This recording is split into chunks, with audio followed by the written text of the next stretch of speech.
Hello అండి అందరికీ welcome to కుచ్చు స్పెషల్ డిషెస్. ఎప్పుడు చేసే పప్పులు ఆకుకూర పప్పులు కొడితే ఒకసారి కొత్తిమీర పప్పు ఒకసారి ఇలాగా ట్రై చేయండి. ఈసారి పప్పు చేసేటప్పుడు కొత్తిమీర పప్పే చేయాలి అనిపిస్తుంది, అంత టేస్టీగా ఉంటుంది. ఈ కొత్తిమీర పప్పు కోసం ముందుగా ఒక కుక్కర్లో 1 కప్పు కందిపప్పు వేసుకొని 2-3 సార్లు నీళ్ళతో శుభ్రంగా కడిగి మళ్ళీ మంచినీళ్ళు పోసుకోండి.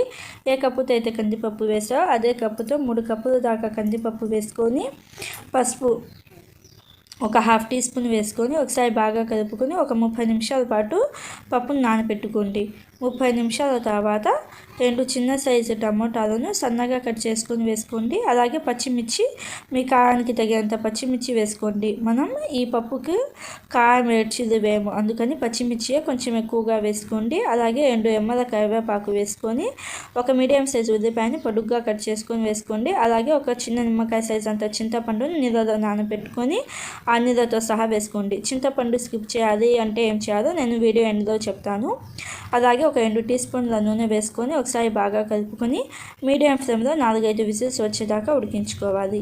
ఇలాగ 4-5 విజిల్స్ వచ్చిన తర్వాత 2 కప్పుల కొత్తిమీర, ఫ్రెష్ కొత్తిమీర సన్నగా కట్ చేసుకొని వేసుకోండి. 1 కప్పు కందిపప్పుకు 2 కప్పుల కొత్తిమీర వేసుకోండి. కొత్తిమీర వేసుకొని పప్పు గుత్తితో లైట్గా స్మాష్ చేసుకోండి.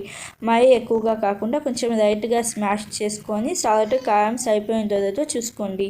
కారం సరిపోకపోతే మీరు బ్లాక్ పెప్పర్ పౌడర్ అయినా వేసుకోవచ్చు. ఇలాగ సాల్ట్ కారం అడ్జస్ట్ చేసుకున్న తర్వాత ఇంకొక ½ కప్పు నీళ్ళు వేసుకొని పప్పు గుత్తిని తీసేసి మనం పప్పు కన్సిస్టెన్సీ ఇలాగా ఉండాలి. కొంచెం జాగ్రత్త ఉంటేనే ఈ పప్పు అనేది బాగుంటుంది.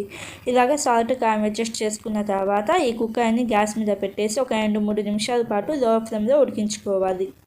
ఇప్పుడు తాలింపు కోసం స్టవ్ ఆన్ చేసుకొని ఒక ప్యాన్ పెట్టుకొని 2 టేబుల్ స్పూన్ల నూనె వేసుకొని తాలింపు దినుసులు ఆవాలు, జీలకర్ర, పచ్చిశనగపప్పు, మినపప్పు, అలాగే 2 రెమ్మల కరివేపాకు వేసుకొని 2 ఎండుమిర్చిని సగానికి తుంచుకొని వేసుకోండి. కరివేపాకును ఒక 30 సెకండ్స్ పాటు వేయించుకోవాలి.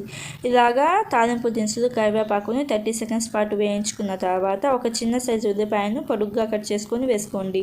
ఇలాగా ఉల్లిపాయలను కూడా కొంచెం దోరగా వేయించుకోవాలి. తాలింపు అనేది దోరగా వేయించుకున్న తర్వాత మనం ఉడికించుకుంటున్న పప్పు వేసేయండి. పప్పు వేసేసి ఒక ½ కప్పు కొత్తిమీర సన్నగా కట్ చేసుకున్నది వేసుకోవాలి.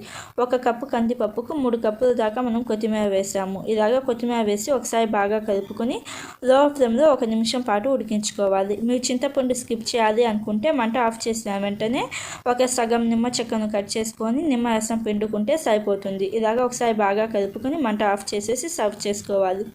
చాలా టేస్టీగా ఉంటుంది. ఒకసారి ట్రై చేసి మీకు ఎలా వచ్చిందో నాకు కామెంట్ బాక్స్లో చెప్పండి. Thank you friends.